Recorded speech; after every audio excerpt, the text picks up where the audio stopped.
Good morning students. आज हम determinants की एक्सरसाइज 4.6 स्टार्ट कर रहे हैं और इस एक्सरसाइज में हमें बताना है कि जो गिवन लीनियर इक्वेशन है वो कंसिस्ट है या नहीं है। कंसिस्ट नहीं बताना है, कंसिस्ट करती है या नहीं करती है, कंसिस्टेंसी है इसमें वो बताना है हमें। तो उसके लिए कुछ रूल होते हैं वो देखते हैं हम। जैसे पहले ये रूल पता होना चाहिए कि the system of equation of the form A x plus B, पहले जो भी इक्वेशन गिवन होगी क्वेश्चन में, लीनियर इक्वेशन गिवन होगी, उसको हम A x equal to B की फॉर्म में रखेंगे और उसके बाद हम डिटर्मिनेंट ऑफ ए फाइंड करेंगे। तो अगर वो डिटर्मिनेंट ऑफ ए जो does not equal to zero आता है, जीरो के इक्वल नहीं आता है, या तो प्लस में आ सकता है माइनस में आ सकता है, बट जीरो के इक्वल नहीं आता है, तो उस केस में वो कंसिस्ट होगा। ठीक है, अगर वो जीरो के इक्वल आता है तो उस केस में हम क्या करते हैं, adjoint A dot B find करते हैं। अब adjoint A dot B find करेंगे, या तो जीरो के इक्वल आएगा या नहीं आएगा। तो दो केस बनेंगे यहाँ पे। पहला है कि if adjoint A dot B equal to zero है then system of equation is consist, वो कंसिस्ट होगा। और अगर वो does not equal to zero है तो वो इनकंसिस्ट होगा, कंसिस्ट नहीं करेगा वो। ऐसा हम क्यों कहते हैं, आपने फॉर्मूला पढ़ा होगा कि जैसे यहाँ से A x equal to B हमने पुट किया, तो A x equal to B put किया है, तो यहाँ से हम अगर एक्स फाइंड करेंगे तो क्या आ जाएगा, ये ए यहाँ पे 1/a हो जाएगा। 1/a क्या होता है, ए इनवर्स। कहने का मतलब x equal to A inverse B हो जाएगा। तो ए इनवर्स को हम क्या लिखेंगे, adjoint A upon determinate of A. तो डिटर्मिनेट ऑफ ए की वैल्यू जीरो होगी तो उस केस में यहाँ पे क्या बन जाएगा, एडजॉइंट ए डॉट बी बन जाएगा। इस टाइप से, जैसे कि हमने ये है कि ए एक्स इक्वल टू हमने यहाँ पे बी पुट किया, ए एक्स इक्वल टू, एक मिनट, जैसे ए एक्स इक्वल टू हमने बी पुट किया, तो यहाँ से एक्स इक्वल टू क्या हो जाएगा, 1/a बी हो जाएगा। तो एक्स इक्वल टू कहने का मतलब ए इनवर्स बी हो जाएगा। तो यहाँ से अगर ए इनवर्स की वैल्यू पुट करेंगे तो क्या होता है, adjoint A upon determinate of A into B. तो यहाँ पे अगर डिटर्मिनेट ऑफ ए जीरो हो जाता है, जीरो हो जाता है, तो क्या बचेगा, एडजॉइंट ए इंटू बी, ये बचेगा। इसलिए हम यहाँ पे adjoint A dot B find करते हैं। डिटर्मिनेट ऑफ ए की वैल्यू जीरो होगी तब इसे फाइंड करते हैं। तो अगर इसकी वैल्यू भी जीरो होगी तो कंसिस्ट होगा, इसकी वैल्यू डज नॉट इक्वल होगी तो इनकंसिस्ट होगा। चलिए फर्स्ट इक्वेशन करते हैं। ये हमने इक्वेशंस को लिख ली है, ये पहली इक्वेशन है, ये दूसरी इक्वेशन है। तो उसको हम लिखेंगे ए एक्स प्लस बी की फॉर्म में। तो यहाँ पे लिख देंगे the given equation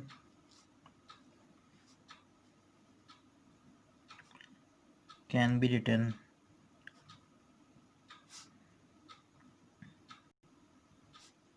as A x equal to B. अब ए की वैल्यू क्या होगी, देखिए जो यहाँ पे वेरिएबल्स दे रखे हैं उनके कोफिशिएंट्स जो होंगे वो ए होगा। यहाँ पे एक्स का कोफिशिएंट क्या है 1, यहाँ पे वाई का कोफिशिएंट क्या है 2, यहाँ पे एक्स का कोफिशिएंट क्या है 2, यहाँ पे वाई का कोफिशिएंट क्या है 3, ये ए की वैल्यू हो जाएगी। अब एक्स की वैल्यू क्या होती है, जो भी वेरिएबल यूज हो रहे हैं वो एक्स की वैल्यू होगी। यहाँ पे एक्स और वाई दो ही वेरिएबल है तो ये एक्स और वाई की वैल्यू हो गई। उसके बाद बी क्या होता है, जो कांस्टेंट टर्म यूज हुए यहाँ पे वो बी की वैल्यू है 2 3। तो इस हिसाब से हम इसको रख देते हैं, ए एक्स इक्वल टू बी में रखेंगे, यानी कि ये आ गया। अब यहाँ पे हम नेक्स्ट में क्या फाइंड करते हैं, determinant of A. Determinant of A कैसे फाइंड करेंगे, इसी ए का डिटर्मिनेट फाइंड करेंगे, यानी कि 1 2 2 3। डिटर्मिनेट ऑफ ए कैसे फाइंड करते हैं, इसकी मल्टीप्लाई इससे माइनस इसकी इससे, तो यहाँ पर जाएगा 3 - 4 क्या आ गया -1। तो ये जीरो के इक्वल है, जीरो के इक्वल नहीं है। तो यहाँ पे आपको ये पता होना चाहिए कि अगर किसी मैट्रिक्स की वैल्यू जीरो होती है तो उसको हम क्या बोलेंगे, तो उसको नॉन सिंगुलर बोलेंगे। सॉरी, जीरो के इक्वल होगी तो सिंगुलर बोलेंगे, जीरो के इक्वल नहीं होगी तो नॉन सिंगुलर बोलेंगे। तो यहाँ पे ए क्या हो गया, नॉन सिंगुलर। तो देयरफॉर, मैंने पहले ही बताया आपको, there A is non singular, A is non singular. तो नॉन सिंगुलर है तो यहाँ पे ए इनवर्स एग्जिस्ट करेगा, therefore A inverse exist, A inverse हम फाइंड कर सकते हैं, एग्जिस्ट करेगा A inverse. Hence the given, जो क्वेश्चन पूछा गया था कंसिस्ट है या नहीं है, हैंस द गिवन इक्वेशन या system of equation is consistent. ये करना है हमें, सारे क्वेश्चंस में ऐसे ही करना है। चलिए सेकंड क्वेश्चन करते हैं। ये सेकंड क्वेश्चन हमने नोट कर लिया है। ऊपर लैंग्वेज एस सेम लिखनी है कि the given equation can be written as A x plus B की फॉर्म में लिखेंगे, और ए की वैल्यू क्या होगी यहाँ से 2 -1 1 1, और यहाँ से एक्स की वैल्यू क्या होगी एक्स एंड वाई, बी की वैल्यू क्या होगी 5 एंड 4, ये हो गया। और नेक्स्ट स्टेप में हम डिटर्मिनेंट ऑफ ए फाइंड करेंगे, 2 -1 1 1,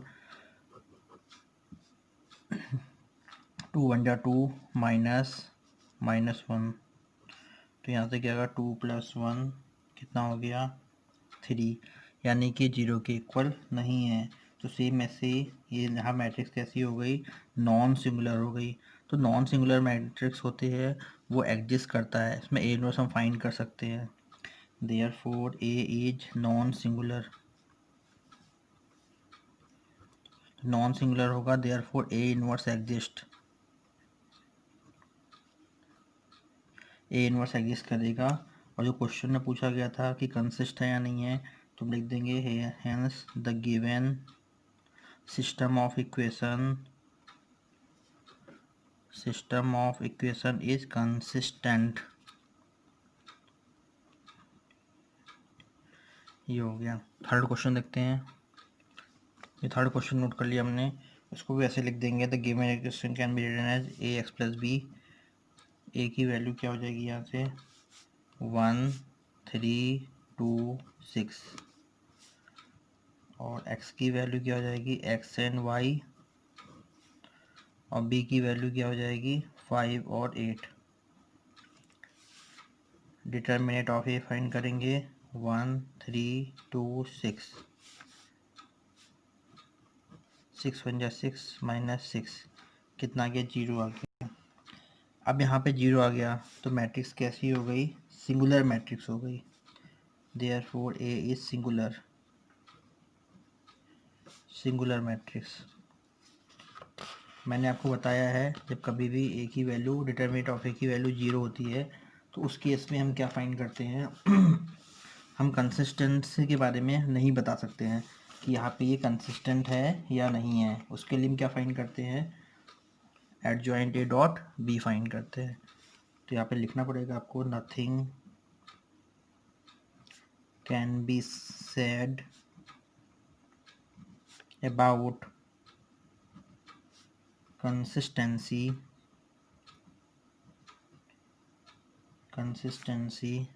हैज इट। ठीक है, अभी तक हमें इसको देख करके बता नहीं सकते कि हमारा ये जो है कंसिस्टेंट है नहीं है। उसके लिए फाइंड क्या करते हैं, मैंने आपको बताया था adjoint A dot B find करेंगे, ये है।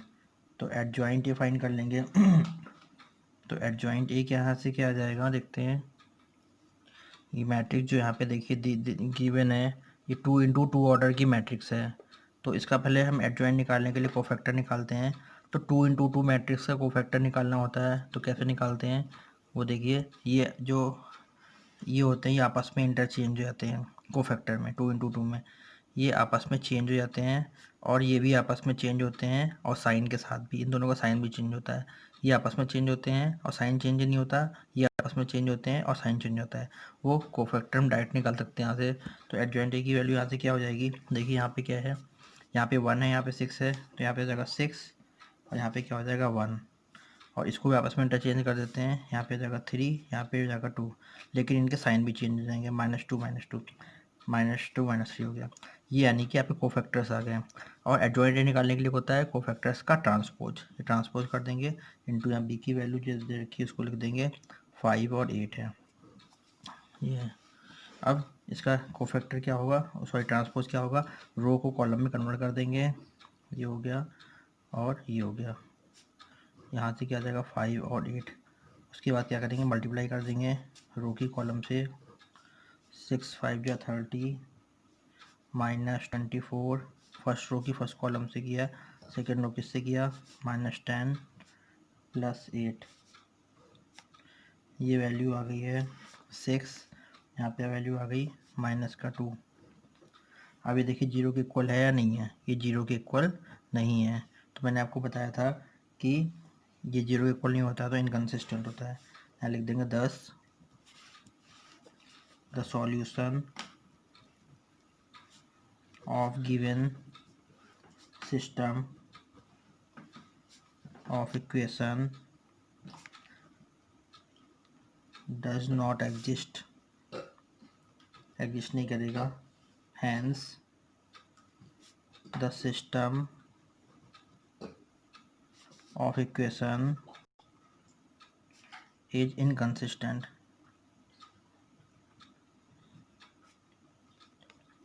ये हो गया। तो आपको यहाँ पे मैंने 2 क्वेश्चन बताए हैं, एक में जिसमें डिटर्मिनेंट की वैल्यू 0 होती है और एक जिसमें डिटर्मिनेंट की वैल्यू 0 नहीं होती है। तो क्वेश्चन नंबर 6 तक सारे क्वेश्चन ऐसे ही हैं, किसी में डिटर्मिनेंट ऑफ ए फाइंड करेंगे उसमें 0 होगा और किसी में नहीं 0 होगा। वैसे भी अनइम्पॉर्टेंट क्वेश्चन है, ये एग्जाम में कभी नहीं आते हैं। ये क्वेश्चन नंबर 7 से जो आता है, स्टार्ट होते हैं 7 से क्वेश्चन, लीनियर इक्वेशन को सॉल्व करना, वो बहुत ज़्यादा इंपॉर्टेंट है। 6 मार्क्स का क्वेश्चन वहाँ से आता है, कभी 6 मार्क्स का आता है, कभी 4 मार्क्स का क्वेश्चन आता है। तो वहाँ से हम क्वेश्चन स्टार्ट कर रहे हैं। ये तो आपको खाली पता होना चाहिए कि कंसिस्टेंट है कि नहीं है, कैसे फाइंड आउट करते हैं। चलिए क्वेश्चन नंबर 7 करते हैं। ये 7 क्वेश्चन नोट कर दिया। लीनियर इक्वेशन दे रखी है, 2 ही दे रखी है हमें। तो लीनियर इक्वेशन आप लोगों को 10th क्लास में भी किया था, कि इसमें ढेर सारे मेथड है सॉल्व करने के, substitution method, elimination method, cross multiplication method, graphical method. लेकिन हम यहाँ पे सॉल्व कर रहे हैं बाई मैट्रिक्स मेथड से सॉल्व कर रहे हैं। तो मैट्रिक्स मेथड से सॉल्व करने के लिए सबसे पहले इसको हम उसी फॉर्म में लिखते हैं जैसे मैंने पहले लिखा था, AX + B की फॉर्म में। द गिवन इक्वेशन, यहाँ लिख देंगे the given equation, the given system लिख दीजिए, can be written as AX = B where A की वैल्यू क्या होगी 5 2 7 3,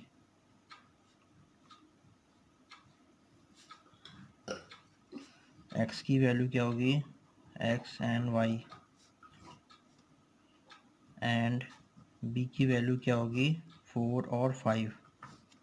फिर नेक्स्ट स्टेप में क्या करते थे हम, डिटर्मिनेंट ऑफ ए फाइंड करते थे, 5 2 7 3, इसकी मल्टीप्लाई इससे 15 - 14 कितना गया 1। अब ये 1 जो है 0 के इक्वल नहीं है, तो मैट्रिक्स कैसी हो गई है, नॉन सिंगुलर मैट्रिक्स हो गई। Therefore A is a non singular matrix. इसका मतलब क्या होगा, इन्वर्स जो है एग्जिस्ट करेगा, देयरफॉर ए इन्वर्स एग्जिस्ट। अब हम क्या करेंगे, ए इन्वर्स एग्जिस्ट करने के बाद मैंने ए इन्वर्स फाइंड करेंगे, उसके बाद हम इसमें ही पुट कर देंगे यहाँ पे। तो पहले ए इन्वर्स फाइंड कर लेते हैं। तो ए इन्वर्स फाइंड करने के लिए हम क्या करेंगे, पहले एडजॉइंट फाइंड करना पड़ेगा, फिर डिटरमिनेंट फाइंड करना पड़ेगा, डिवाइड करना पड़ेगा। डिटरमिनेंट तो फाइंड कर चुके हैं, तो एडजॉइंट ए कैसे फाइंड करेंगे, एडजॉइंट मैंने आपको बताया था कि इसको आपस में इंटरचेंज करेंगे, ए की वैल्यू को यहाँ पे जाएगा 3, यहाँ पे जाएगा 5, ये आपस में चेंज होगा, ये होगा 7, ये होगा 2, उसके बाद साइन भी चेंज होंगे। इसका ट्रांसपोज कर देंगे, तो उसका ट्रांसपोज करने पे क्या रो कॉलम में कन्वर्ट हो जाएगा, ये हो जाएगा 7 तो 3 -7 -2 और 5, ये क्या आ गया, एडजॉइंट ए की वैल्यू आ गई। अब हम क्या फाइंड करते हैं, ए इनवर्स। तो ए इनवर्स नहीं कर देते हैं, ए इनवर्स की वैल्यू क्या होती है, adjoint A upon determinant of A. तो एडजॉइन की वैल्यू ये है और डिटरमिनेंट ऑफ ए की वैल्यू 1 है, यानी कि वही वैल्यू रहेगी ए इनवर्स की भी। 3 - 2 - 7 5, ये ए इनवर्स आ गया है। और उसके बाद हम क्या पुट करते हैं, मैंने आपको बताया था ए एक्स इक्वल टू, ये बी होगा तो वहाँ से ए एक्स की वैल्यू क्या हो जाएगी, ए इधर चेंज होकर के ए इनवर्स बी हो जाएगा। अब वैल्यू रख देते हैं इसमें, यहाँ से x की वैल्यू क्या है, x और y, ए इनवर्स की वैल्यू है 3 - 2 - 7 5 और b की वैल्यू है 4 और 5। अब क्या करते हैं, यहाँ मल्टीप्लाई कर देंगे रो की कॉलम से, 3 4 या 12 माइनस हो जाएगा -10, सेम ऐसी इसकी इससे करेंगे -28 + 5, ये आ गई। यानी यहाँ पे क्या आ जाएगा 25 आएगा, 2 और -3, और इधर क्या है यहाँ पे x और y। अब कंपेयर कर देंगे कि x की वैल्यू यहाँ पे कितनी आ जाएगी, देयरफॉर x = 2 और y = कितना आ गया -3। तो ये हम वैल्यू ऐसे फाइंड कर सकते हैं। 8th क्वेश्चन देखते हैं, इसमें क्वेश्चन है 2x - y = -2, 3x + 4y = 3। Same ऐसे क्वेश्चन है, कंपेयर करेंगे, फिर इसके बाद ax + b से एक फाइंड करेंगे, 2 - 1 3 और 4, और यहाँ से x की वैल्यू क्या आ जाएगी, x and y, और b की वैल्यू क्या आ जाएगी -2 और 3। उसके बाद नेक्स्ट स्टेप में क्या करते हैं, हम डिटरमिनेंट ऑफ ए फाइंड कर लेते हैं, 2 - 1 3 4, डिटरमिनेंट ऑफ फाइंड कर लिया, मल्टीप्लाई किया, 2 4 = 8 -3 1 = 3 + 3, यहाँ पे कितना आ गया 11 आ गया। अब देखिए क्या करते हैं, जीरो की इक्वल है या नहीं है, नहीं है, यहाँ लिख दिए डज नॉट इक्वल टू 0, यहाँ पे लिख देंगे 10, A is non singular, therefore A inverse exist, A inverse exist करेगा। और उसके लिए ए इनवर्स फाइंड करने के लिए पहले एडजॉइंट ऑफ ए फाइंड कर लेंगे, एडजॉइंट ए फाइंड करने के लिए, ठीक है, इसको पहले चेंज करेंगे, यहाँ से जाएगा 4, यहाँ आ जाएगा 2, यहाँ आ जाएगा 1, यहाँ आ जाएगा 3। अब देखिए इधर के साइन चेंज होते हैं, यहाँ पे 3 है, उधर जाके -3 है, हो जाएगा -1 है ना, तो यहाँ पे प्लस का हो जाएगा, यानी कि इसका ट्रांसपोज निकाल देंगे, साइन चेंज होता है तो इसका ट्रांसपोज क्या आ जाएगा, 4 -3 1 और 2, ये ट्रांसपोज आ चुका है। उसके बाद हम क्या फाइंड करते हैं, ए इनवर्स